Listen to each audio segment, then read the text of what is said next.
본문은 두 가지 사건이 등장하게 되는데요. 첫 번째 사건은 예수님이 제자들에게 다시 십자가를 지게 될 그 순환에 대해서 예고하시는 것과, 두 번째 사건은 성전세를 납부하는 것에 대해서 예수님을 모함하여 성전세를 무시하는 것처럼 만들어서 성전 모독죄라고 누명을 씌우려고 하는 계획을 종교 지도자들이 음모하는 내용, 이 두 가지 사건이 나오게 됩니다. 첫 번째 사건을 저희 좀 집중적으로 다시 한번 살펴보도록 하겠습니다. 먼저 22절과 23절 말씀을 함께 읽겠습니다. 시작. 갈릴리에 모일 때에 예수께서 제자들에게 이르시되 인자가 장차 사람들의 손에 넘겨져 죽임을 당하고 제3일에 살아나리라 하시니 제자들이 매우 근심하더라. 예수님께서는 16장에서도 먼저 십자가의 순환에 대해서 예고를 하셨습니다. 그리고 오늘 본문에서 다시 한번 두 번째 순환에 대한 예고를 하시는데요. 예수님의 고난과 죽음, 부활, 승천, 다시 오심에 대해서 제자들이 이 엄청난 사건을 이성적으로 논리적으로 전혀 풀지 못하는 이 사건에 대해서 제자들이 받아들이기 굉장히 힘들었을 것입니다.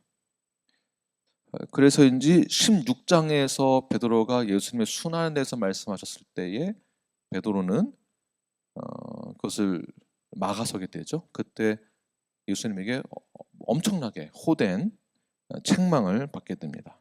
그래서인지 오늘 본문에 와서는 베드로가 어떠한 반응을 하지 않는 것을 보게 됩니다.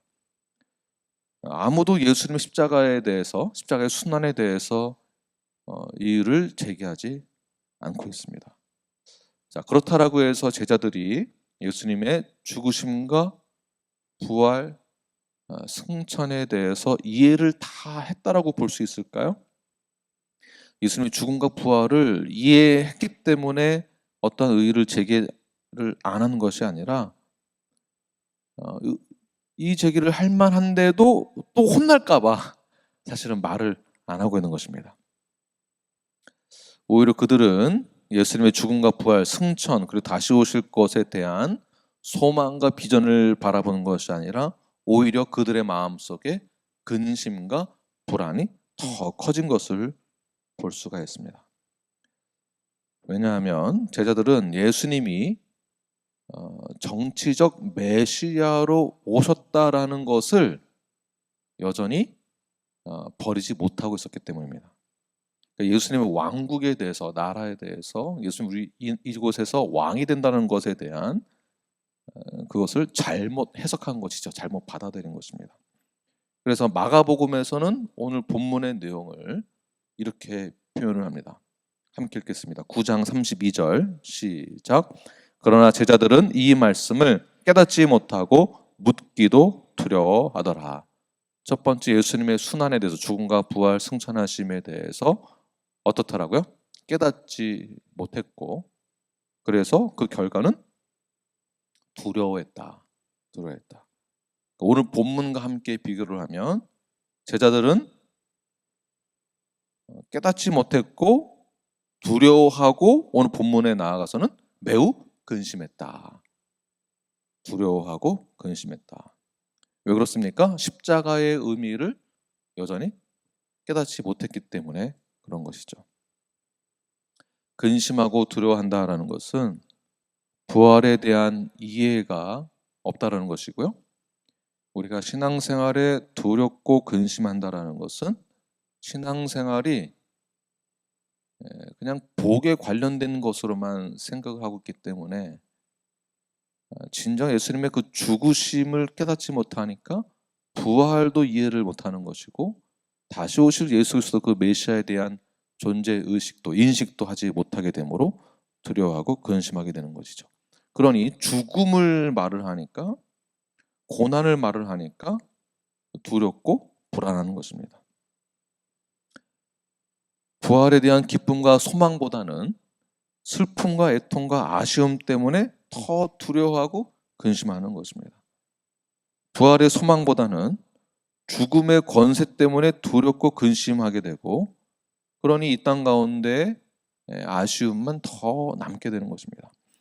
내가 더 잘할 수 있는데, 내가 더 잘 살 수 있는데 왜 나는 이 모양인가? 제자들의 입장에서는 사실 그럴 만도 한 것이, 제자들은 부활에 대한 어떠한 경험을 하지 못했습니다. 듣지도 못했고 보지도 못했고 교육을 받지도 못했습니다. 예수님 미리 말씀해 주신 하셨지만 인식을 하지 못했던 것이죠.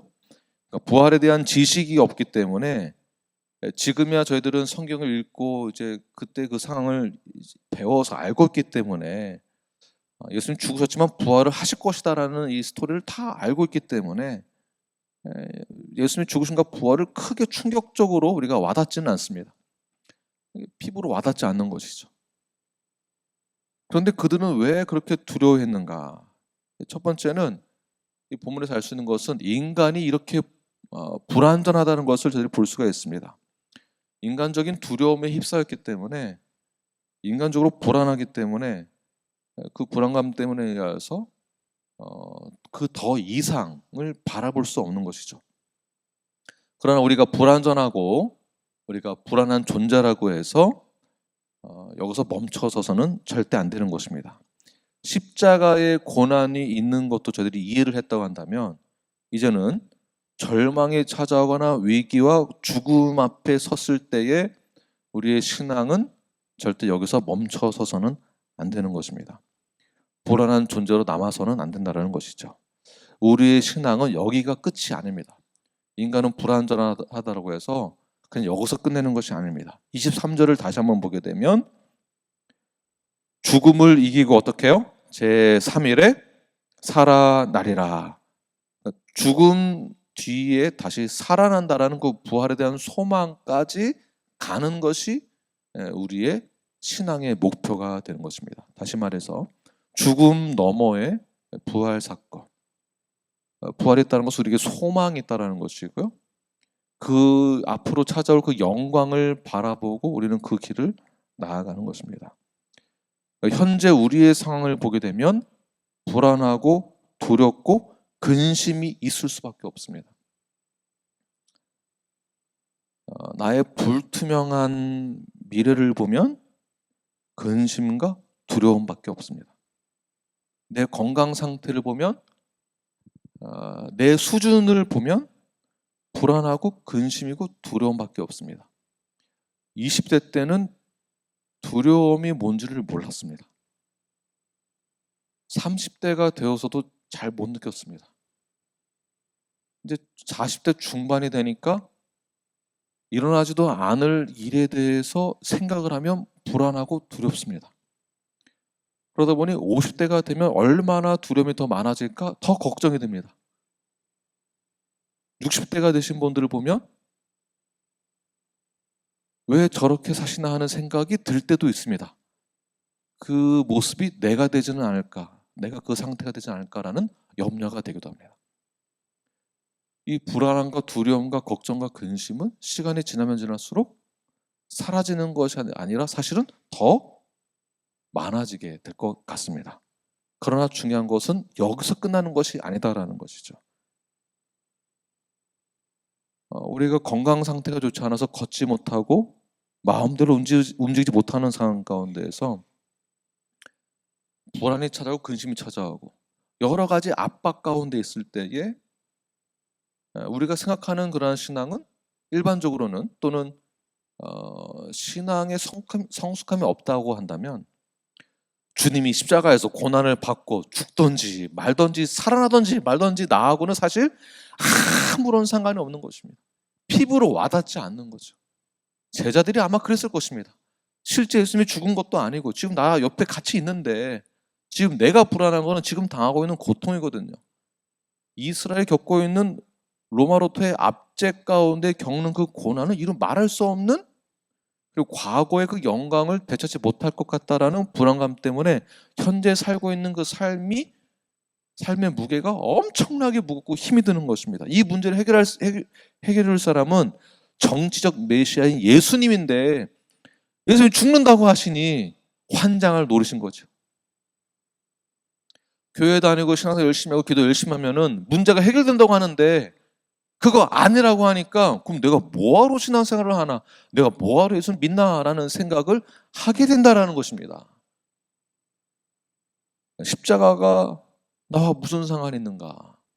예수님의 죽음과 부활이 나랑 무슨 상관이 있는가? 부활하든지 말든지 지금 내가 문제인데, 내가 당하고 있는 이 고통이 문제인데, 네, 여기까지 우리가 이렇게 생각하고 겪을 수 있습니다. 제자들도 그러했습니다. 그러나 이런 마음가짐은 주님이 이 땅 가운데 왜 오셨는지, 왜 죽으셔야만 했는지에 대한 이해를 하지 못했기 때문에 오는 인간의 불완전한 상태라고 보는 것이죠. 그러나 제자들이 예수님의 죽음과 부활을 이해하지 못했다라고 해서 우리도 제자들을 따라가서는 안 됩니다. 제자들은 지금 부활보다 부활보다는 십자가에 대해서 더 근심하고 두려워하고 있지만 결국 마가의 다락방, 성령 강림 사건 그 이후에 그들의 삶이 어떻게 변했습니까? 우리가 여기까지 가야 한다는 것입니다. 우리의 삶의 이유와 목적이 제자들이 성령 강림 사건 이후에 바뀌었던 것처럼 우리들도 삶의 이유와 목적이 여기까지 자라나야 한다는 것입니다. 여기까지 성장해야 합니다. 두 번째, 이들은 왜 근심하고 두려워했는가? 그들은 현재 예수님이 메시아로서 당하고 있는 고난에서부터 우리를 벗어나게 해줄 거라는, 그리고 그래서 완전한 왕국을 세우겠다라는, 그리고 지금 당하는 고통에서부터 좀 더 자유로워질 수 있겠다라는 기대를 가지고 있었기 때문에 예수님의 죽음에 대해서 근심하고 두려워했던 것이죠. 그래서 이 사건들을 어떻게 이렇게 유추할 수 있는가 하냐면 다음 본문 다음 장이 18장이죠. 18장 1절 보게 되면 함께 읽겠습니다. 시작. 그때 제자들이 예수께 나와 이르되 천국에서 누가 크니까 그들이 지상에서도 이스라엘을 구원해줄 정치적 메시아의 왕국을 기대하고 있었던 것을 마태복음 18장 1절 말씀을 통해서 알 수 있는 것입니다. 그러니까 누가 더 크냐? 그러니까 이 얘기가 왜 나왔냐면 베드로가 신앙 고백을 16장에서 베드로가 신앙 고백을 할 때부터 예수님이 베드로에게 칭찬을 엄청 하게 됩니다. 그리고 변화산에 예수님이 3명의 제자들을 동반시키죠. 그럼 나머지는 어떤 생각이 들까요? 그리고 오늘 본문 두 번째 사건 속에서도 납세의 문제에 대해서 베드로 너가 이제 끝에 보면 베드로에게 그 납세에 대한 그 대표적인 그러한 책임을 이렇게 주심으로 베드로가 조금 더 이렇게 세워진 것을 볼 수 있게 됩니다. 그러니 제자들이 서로 18장 넘어가니까 누가 더 큰지 사실은 이 시샘이 섞여 있는 안 보이는 전쟁을 하고 있는 것입니다. 예루살렘 입성을 앞두고 제자들이 논쟁을 합니다. 누가 더 크냐? 그러니까 이 현실의 문제 가운데에서 예수님이 이 문제를 해결해 주실 것이고 그리고 예수님이 왕이 될 것인데 누가 그 옆에 쓸 것인가? 지금 예수님은 불과 방금 전만 하더라도 나는 십자가에서 순환을 당하게 될 거야. 죽고 부활할 거야 라고 말하고 있는데 제자들은 아무리 그 얘기를 들어도 그 소용이 없는 거예요. 지금 내가 어떻게 될 것인가?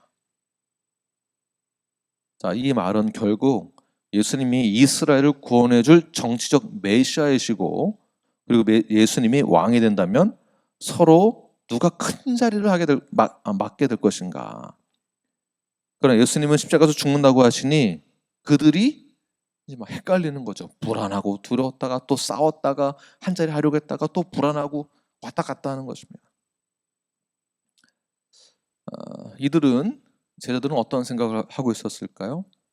내가 예수님만 잘 쫓아다니면은 이 문제 다 풀어질 거야. 다 해결될 거야. 예수님만 잘 믿으면 나 성공할 거야. 좋은 일들만 생길 거야. 아픈 데도 없고 승승장구할 거야. 내가 무슨 일을 해도 하나님이 나를 성공시켜 줄 거야. 나는 근심, 두려움, 걱정밖에 없어요. 사실 이것이 우리의 상태입니다. 그러나 이러한 상태에서 예수님이 우리에게 바라는 것은 무엇이 있을까요? 그냥 예수님을 나의 이 모든 문제를 해결해 주실 분으로만 생각해서는 안 된다라는 것입니다.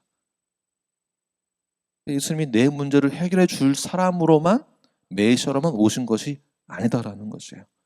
내 경제적인 문제, 내 미래에 대한 문제, 내가 성공하느냐 못하느냐에 대한 문제를 해결해 줄 정치적 메시아로서만 오신 것이 아닙니다. 우리가 신앙생활하면서 신앙생활을 잘할 때 이런 문제들이 해결도 될 수 있지만 해결 안 될 수도 있습니다. 여전히 풍랑이 우리에게 가까이 오고 풍랑이 치고 또 치고 또 치고 인생의 고난과 역경은 끊임없이 찾아올 수 있습니다. 그러나 그 사건들 속에서 우리가 찾아내야 하는 것은 무엇이냐면 예수님이 이 땅 가운데 왜 오셨는가? 그리고 왜 우리를 위해서 십자가에서 죽으셔야만 했는가에 대해서 우리가 찾아내야 하는 것입니다. 결국 우리가 아무리 고통받고 아무리 힘들고 아무리 좌절하고 두렵고 고난이 있는다 할지라도 결국 우리에게 가장 좋은 것을 우리는 쟁취할 수 있습니다. 그것이 무엇일까요? 바로 구원입니다. 우리가 아무리 힘들고 어려운 일이 풍랑이 뼛속까지 친다 하더라도 나에게 남는 것은 엄청난 구원이 있다라는 것. 내가 그 어떠한 병 때문에 누워있고 움직이지 못하고 걷지 못한다 할지라도 하나님 원망하지 않는 이유는, 하나님 원망하지 않을 수밖에 없는 그 이유가 무엇일까요? 우리가 갖고 있는 믿음과 신앙은 구원이 있기 때문에 그렇습니다. 바로 십자가입니다. 십자가 때문에 우리가 살 수 있는 것입니다. 구원이요, 영생이요, 죽음 너머의 부활이기 때문에 우리가 당하는 고난은 우리가 능히 이겨낼 수 있게 되는 것입니다. 예수님이 제자들에게 이 부분을 지속적으로 가르쳐주고 계시는 거예요. 깨닫게 할 수 있도록. 그러나 제자들은 성령 강림 사건 전까지는 깨닫지 못하고 두려워하거나 근심했습니다. 그러나 우리는 건강한 성도로서 무엇을 깨달아야 하는 것일까요? 무엇을 내 마음판에 새겨야 하는 것일까요? 요한복음 11장 25절 26절 말씀을 함께 읽겠습니다. 시작. 예수께서 이르시되 나는 부활이요 생명이니 나를 믿는 자는 죽어도 살겠고 무릇 살아서 나를 믿는 자는 영원히 죽지 아니하리니 이것을 내가 믿느냐? 그럼 아멘이시죠? 건강한 성도는 모든 환난을 이기고 현재 당하고 있는 두려움과 고난, 그 현실의 고난을 다 이기고 담대함으로 나아갈 수밖에 없는 그 이유는 부활이요 생명이신 예수님을 믿기 때문에. 네.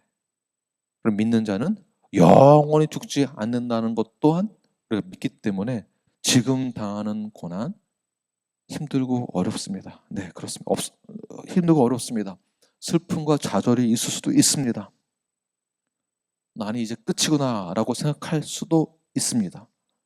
희망도 소망도 끊긴 상태가 될 수 있습니다. 그러나 우리가 다시 예수님을 만날 수 있다는 그 소망이 나에게 있기 때문에 우리는 슬픔이 기쁨으로 변하게 되는 것이며 고통이 회복으로 바뀌게 될 것이고 절망과 좌절이 소망과 능력으로 바뀌게 되는 것을 우리는 반드시 경험하게 될 것입니다. 여러분들에게도 하나님이 허락하시는 과정과 시간 속에 분명히 선한 열매를 맺게 될 것입니다. 십자가 너머의 부활의 소망을 가지시고 두려움과 고난을 이겨내시고 믿음을 버리지 마십시오. 주님의 말씀을 기억하시면서 더욱더 확신에 찬 그 믿음을 가지고 하나님을 신뢰하시며 나아가시는 저와 여러분이 되길 간절히 축원합니다. 기도하겠습니다. 주님,